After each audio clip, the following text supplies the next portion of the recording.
Hello dear students, कैसे हो? आपका मेरे चैनल होम केमिस्ट्री क्लासेस पर स्वागत है।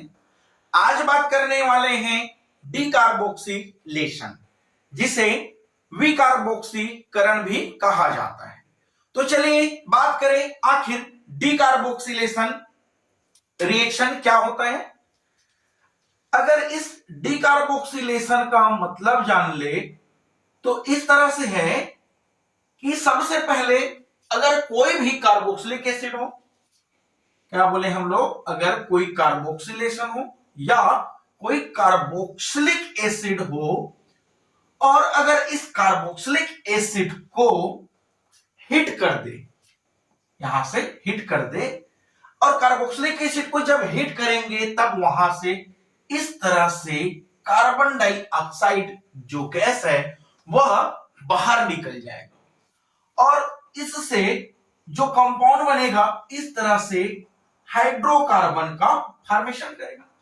तो बस यही है कि आखिर इस कार्बोक्सिलिक एसिड का जब गर्म करे तब कार्बन डाइऑक्साइड का जब बाहर निकलता है, इसी प्रोसेस को जो कि डीकार्बोक्सिलेशन कहा जाता है, जिससे प्रोडक्ट में हाइड्रोकार्बन का फॉर्मेशन होता है। क्या बोले हैं? डीकार्बोक्सिलेशन मतलब यहां पास कार्बन डाइऑक्साइड का बाहर निकलना, जो कि डीकार्बोक्सिलेशन कहलाता है। अगर इनकी एग्जांपल की बात कर ले तो इसकी एग्जांपल इस तरह से ले ले, अगर R C double bond O और फिर O और H, इस तरह से कोई कार्बोक्सिलिक एसिड है और अगर इस कार्बोक्सिलिक एसिड को हिट कर दे, अब हिट करने से होगा क्या, क्या जो कार्बोक्सिलिक एसिड है यहां से जो कि H यहां पास यह H है इस R के साथ जुड़ जाएगा और यहां से जो कि कार्बन डाइऑक्साइड बाहर निकल जाएगा और प्रोडक्ट एक R यहां पास और एक H इस जगह में, जो कि जुड़कर इस तरह से हाइड्रोकार्बन का फॉर्मेशन कर लेगा और इस कार्बन डाइऑक्साइड का ही बाहर निकलना क्या है, जो कि डीकार्बोक्सिलेशन कहलाता है। अगर इस डीकार्बोक्सिलेशन की बात कर ले तो जो कार्बोक्सिलिक एसिड है वह कार्बोक्सिलिक एसिड डीकार्बोक्सिलेशन को दो तरह से देता है। एक अगर बात कर ले तो एक हो जो कि हम लोग इसे सोडा लाइम के थ्रू बना लेते हैं। आखिर सोडा लाइम अगर कार्बोक्सिलिक एसिड के साथ मिला दिया जाए तब क्या है, वह जो प्रोसेस है उस पर कार्बन डाइऑक्साइड बाहर निकलते हैं, तब उसे जो कि डीकार्बोक्सिलेशन कहा जाता है। या फिर एक और रिएक्शन देते हैं जिसे कोल्बे इलेक्ट्रोलाइट्स कहा जाता है, या फिर इसको जो कि कोल्बे रिएक्शंस कहा जाता है। देखिए, अगर इनमें अगर बात कर ले, चाहे सोडा लाइम की बातें करें चाहे कोल्बे इलेक्ट्रोलाइट्स की बातें करें, दोनों के दोनों जीपी डीकार्बोक्सिलेशन देता है। चलिए, फर्स्ट रिएक्शन जो कि हम लोग क्या बोल रहे हैं, यहां पास सोडा लाइम प्रोसेस बोल रहे हैं। तो अगर सोडा लाइम प्रोसेस की बात कर ले, इस तरह से फर्स्ट नंबर लिख दे, सोडा लाइम प्रोसेस या सोडा लाइम इस तरह से प्रोसेस है। इसमें होता इस तरह से है, सबसे पहले तो जान ले आखिर सोडा लाइम क्या होता है।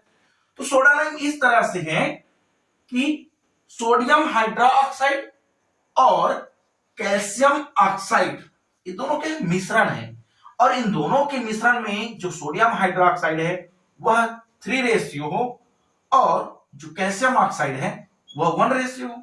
तब इस तरह से सोडियम हाइड्रोक्साइड और कैल्शियम ऑक्साइड की 3:1 को जो कि सोडा लाइम कहा जाता है। अगर इनकी रिएक्शन की बात कर ले, इस तरह से रिएक्शन है, अगर यहां पास कार्बोक्सिलिक एसिड ले ले इस तरह से RC डबल बॉन्ड O, फिर यहां पास O और इस तरह से H की बात कर ले। लेकिन अगर इस कंपाउंड में हम लोग ऐसे पढ़ ले कि अगर सोडियम का इस तरह से सोडियम ले ले H की जगह में, तब इसको क्या बोला जाएगा, इस तरह से एसिड साल्ट कह दे। अब एसिड साल्ट कैसे बना है, जो एसिटिक एसिड है या कार्बोक्सिलिक एसिड है और उस कार्बोक्सिलिक एसिड का रिएक्शन धातु सोडियम से करा दिए, तब हाइड्रोजन बाहर निकला, इस तरह से क्या बोलते हैं, जो कि यहां पास है COOH RCOOH, इनका रिएक्शन किसके साथ करा दिया, सोडियम के साथ। तब क्या है, हाइड्रोजन गैस बाहर निकल गया, सोडियम इसके साथ आ गया। तब क्या बना है यहां पास, एसिड साल्ट। और अगर इस एसिड साल्ट का रिएक्शन सोडियम हाइड्रा ऑक्साइड के साथ में कैल्शियम ऑक्साइड की उपस्थिति में करा दिया जाए, और हम लोग क्या बोले हैं, सोडियम हाइड्रा ऑक्साइड और कैल्शियम ऑक्साइड की 3:1 के मिश्रण को क्या बोला जाता है, सोडा लाइम। बस अब इन सोडा लाइम के साथ अगर इनकी रिएक्शन करा दिया जाए तब होता इस तरह से है कि यहां से जो कंपाउंड कार्बन, ऑक्सीजन, फिर ऑक्सीजन और सोडियम, इस सोडियम हाइड्रोक्साइड के सोडियम और ऑक्सीजन जो कि आपस में रिएक्शन कर लेगा और कंपाउंड क्या बनेगा, देखिए Na2 और यहां पास CO डबल बॉन्ड है, ऑक्सीजन और एक ऑक्सीजन, यहां पास क्या बना, यहां पास CO3 जिसे सोडियम कार्बोनेट कहा जाता है। तो यहां पास क्या हुआ, एसिड साल्ट का रिएक्शन जब सोडियम हाइड्रोक्साइड के साथ में कैल्शियम ऑक्साइड के साथ, या फिर इसे इस तरह से करे जब एसिड साल्ट का रिएक्शन सोडा लाइम के साथ करा दिया जाए, तब वहां से सोडियम कार्बोनेट जो कि बाहर निकला और इस तरह से R और इस R के साथ जुड़ गया है H, तब यहां से RH जो कि हम लोग क्या बोले, पहले भी इसको हाइड्रोकार्बन कहेंगे, और इस तरह से हाइड्रोकार्बन का फॉर्मेशन कर लेते हैं। इस प्रोसेस को हम लोग देखिए, इसको 9th 10th 11th में भी पढ़े हैं और ये बहुत ही इंपॉर्टेंट रिएक्शन होता है। चलिए अगर इनकी एग्जांपल की बात कर ले, इस तरह से सपोज एसिड साल्ट में अगर बात कर ले, इस तरह से जो एसिटिक एसिड है उसकी साल्ट की बात कर ले, CH3C डबल बॉन्ड O फिर O और इनकी जगह में लिख दे Na। अगर इनकी नाम की बात कर ले तो इनका नाम क्या है, यहाँ पर सोडियम है और यहाँ पे पास है एसिटेट, जिसे सोडियम एसिटेट लिख दे लो, सोडियम एसिटेट। और इस सोडियम एसिटेट का रिएक्शन सोडियम हाइड्रोक्साइड के साथ जो कि कैल्शियम ऑक्साइड की उपस्थिति में करा दिया जाए, या फिर सोडियम एसिटेट का रिएक्शन इस तरह से सोडा लाइम के साथ करा दिया जाए, तब इस कंडीशन में यहां पास जो कि क्या बाहर निकला था, सोडियम कार्बोनेट यहां से बाहर निकल जाता है, और सोडियम कार्बोनेट बाहर निकलने के बाद CH3 और एक H यानी कि यहां पास CH4 एक हाइड्रोकार्बन का फॉर्मेशन कर लेते हैं। और इस CH4 की बात कर ले तब क्या है इनका नाम, जो कि मीथेन है, इस तरह से मीथेन का फॉर्मेशन कर लेते हैं। तो देखिए यहां पास क्या है, डिकार्बोक्सिलेशन में हाइड्रोकार्बन ही बना है, और कैसा हाइड्रोकार्बन, जो कि एल्केन है, और इस तरह से यहां पास एल्केन का फॉर्मेशन कर लेता है। तो यह तो है यहां पास सोडा लाइम प्रोसेस, इसे स्क्रीनशॉट ले लेंगे। चलिए देखते हैं यहां पास कोल्बे इलेक्ट्रोलाइट्स प्रोसेस। देखिए यहां पास लिख दें, यहां पास कोल्बे इलेक्ट्रोलाइट्स प्रोसेस। सबसे पहले तो यहां पास जान लें आखिर इलेक्ट्रोलाइट्स प्रोसेस क्या होता है। देखिए इलेक्ट्रोलाइट्स प्रोसेस पर इस तरह से होता है कि अगर एक कोई बीकर है या फिर कोई एक सिस्टम ले लेते हैं, और इस सिस्टम में जो कि यहां पास हम लोग इस सिस्टम को इलेक्ट्रोड डाल देते हैं, इस सिस्टम पर इस तरह से इलेक्ट्रोड है, एक इलेक्ट्रोड एक है, यहां पास एक इलेक्ट्रोड है। अब इस इलेक्ट्रोड का नाम अगर एनोड है और इनका नाम इस तरह से कैथोड है। अब क्या करें, दोनों इलेक्ट्रोड है और यह किस पर है, एक चेम्बर या फिर एक सिस्टम पर है। अब इस सिस्टम में क्या है करेंगे हम लोग, यहां पास इस सिस्टम में जो कि डाल देते हैं यहां पास इस तरह से सॉल्यूशन, और यह सॉल्यूशन जो है वह वाटर में जो कि सॉल्युबल रहेगा।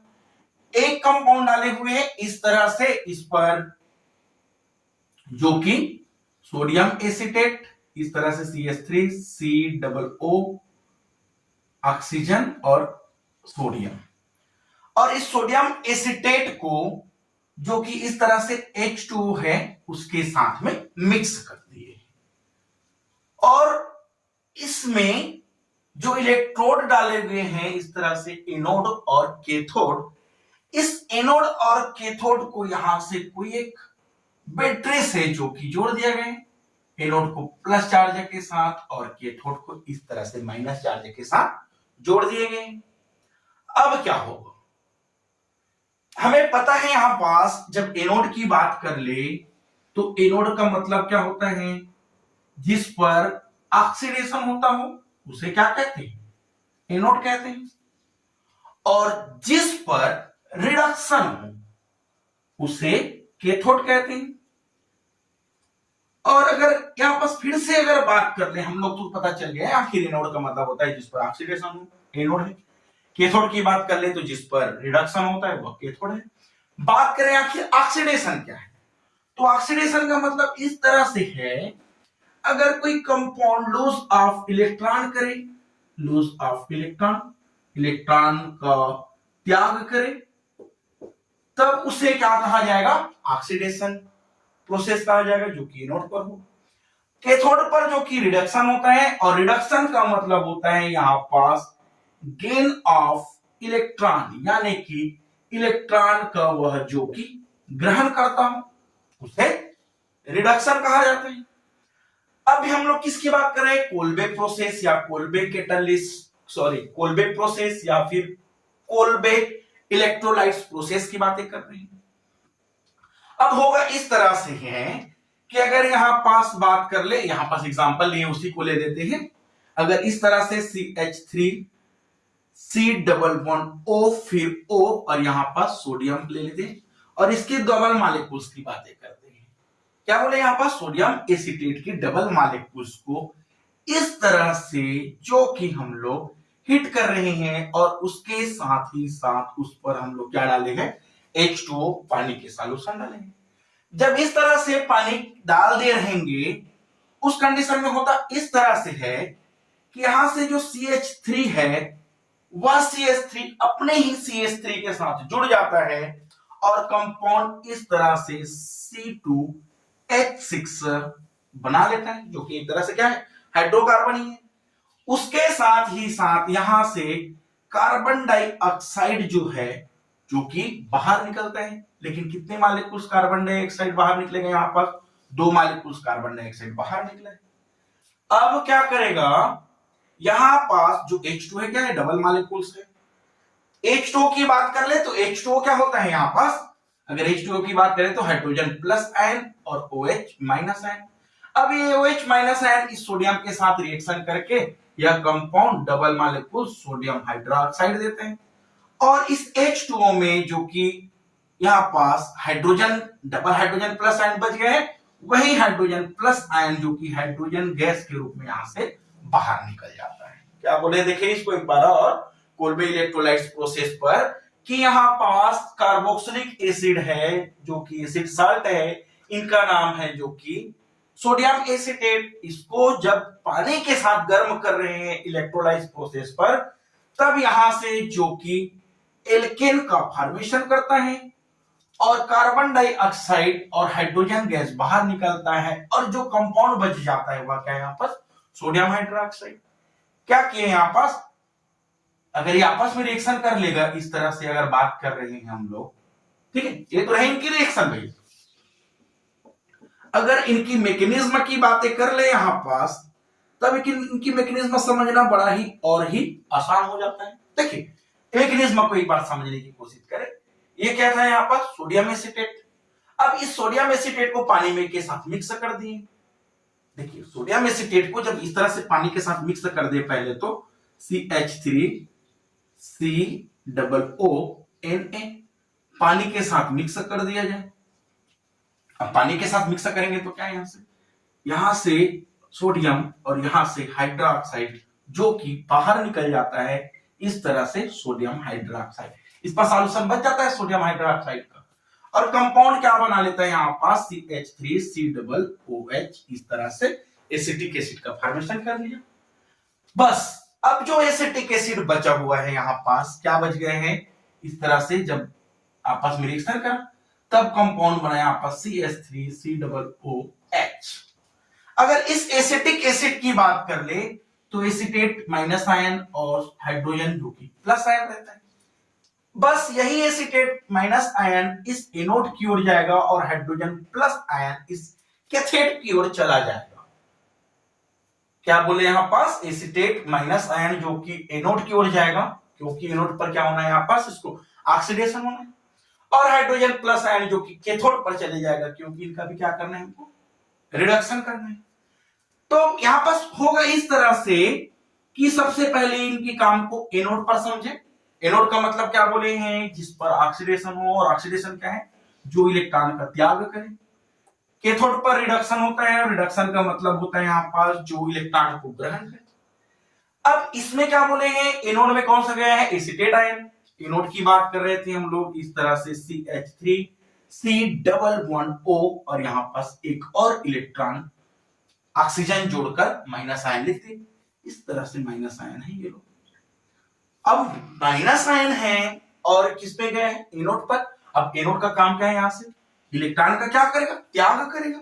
चलिए यहां से अगर एक एसीटेट आयन है, वह इलेक्ट्रॉन त्याग देगा।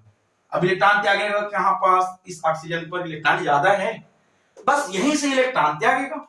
तो इस तरह से जो कंपाउंड है, एक इलेक्ट्रॉन त्याग दिया, तब यहां पास एक ही इलेक्ट्रॉन बचेगा, तब कंपाउंड CH3 C++O और ऑक्सीजन पर एक इलेक्ट्रॉन बचता है, और यहां पास एक इलेक्ट्रॉन यहां से जो कि बाहर निकल जाता है। अब एक इलेक्ट्रॉन बाहर निकलने के बाद यह जो कंपाउंड है, इस पर क्या होगा कि यह जो कंपाउंड है, इस पर इस तरह से है कि यह फ्री रेडिकल्स है, और फ्री रेडिकल्स है, इस कंडीशन में क्या ऑक्सीजन वैसे ही अपने आप में फ्री रेडिकल्स को बर्दाश्त करता भी नहीं।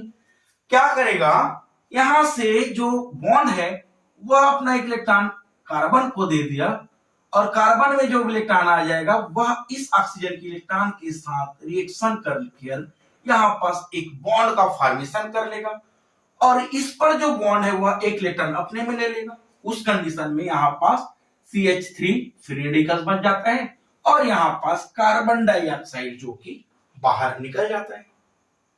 अब इस तरह से जो CH3 फ्री रेडिकल बचा हुआ है, और इसमें हम लोग मालिक्यूल्स कितना डालने वाले हैं, यहाँ पास सोडियम एसीटेट को डबल मालिक्यूल्स, फिर से एक एसीटेट के साथ जुड़ जाएगा, यहाँ पास लिख दे, इस जो CH3 है वह फिर से CH3 फ्री रेडिकल्स के साथ जुड़ जाएगा। उस कंडीशन में C2H6 इस तरह से एल्केन का फॉर्मेशन कर लेता है। देखिए यहाँ पास, यहां से क्या बना है, एल्केन, और क्या बाहर निकला है यहाँ पास, कार्बन डाइऑक्साइड। ये देखो एल्केन और कार्बन डाइऑक्साइड, यह दोनों तो बन गए। अब क्या होगा इनका काम, जो कि अब इनका काम किसमें होगा, कैथोड पर होगा, और कैथोड पर क्या है हमारे पास, हाइड्रोजन प्लस है। लिख दे यहाँ पास कैथोड पर जो काम होने वाला है, और क्या होगा कैथोड पर, गेन ऑफ इलेक्ट्रॉन, इलेक्ट्रॉन ग्रहण करेगा। पहले तो यहाँ पास हाइड्रोजन एक प्लस आयन है, और यहां पर डबल मॉलिक्यूल्स को ले लेते हैं। हाइड्रोजन प्लस आयन है, वह हाइड्रोजन प्लस आयन इलेक्ट्रॉन को ग्रहण कर लिया। जब इलेक्ट्रॉन को ग्रहण किया, तब यह प्लस चार्ज है जो कि इलेक्ट्रॉन की जो कमी था, वह इलेक्ट्रॉन की कमी को यहां पास हाइड्रोजन पूरा कर लेता है, और इस तरह से जो हाइड्रोजन 2 है वह गैस के रूप में यहां से बाहर निकल जाता है। हाइड्रोजन 2 गैस के रूप में यहां से बाहर निकल गया। अभी अब क्या बच गया, सोडियम हाइड्रोक्साइड, और हम लोग इसमें तो बोले ही थे सोडियम हाइड्रोक्साइड इस सोडियम एसीटेट और पानी के साथ रिएक्शन करके बचा हुआ जो कंपाउंड रहता है वह जो कि सोडियम हाइड्रोक्साइड बच जाता है। तो यह इस तरह से इनकी जो डीकार्बोक्सिलेशन जो प्रोसेस है वह कोल्बे के यहां पास रिएक्शन, जो कोल्बे रिएक्शन है वह इस तरह से है, और इस कोल्बे रिएक्शन को कोल्बे इलेक्ट्रोलाइट्स प्रोसेस भी कहा जाता है। हम लोग आज क्या क्या बात की है यहाँ पर, डीकार्बोक्सिलेशन। डीकार्बोक्सिलेशन किसे कहते हैं अगर बोला जाए तो किसी भी कार्बोक्सिलिक एसिड से कार्बन डाइऑक्साइड का बाहर निकलना, जो कि डीकार्बोक्सिलेशन कहलाता है। देखिए इस पर बाहर निकला है कि नहीं, आपस कार्बन डाइऑक्साइड बाहर निकला ही हुआ है। और अगर डीकार्बोक्सिलेशन की बात की तो दो तरह से बात की, एक तो बात की हम लोग जो कि सोडा लाइम के थ्रू, और एक बात की यहां पास अभी कोल्बे इलेक्ट्रोलाइट प्रोसेस। और ये दोनों प्रोसेस है जो कि एग्जाम के बेस पर या नेट और जी के बेस पर बहुत ही इंपॉर्टेंट टॉपिक हो जाता है। तो आज के लिए बस इतना ही, मिलते हैं नेक्स्ट लेक्चर के साथ, इसको इसके साथ ले लेंगे। Thank you.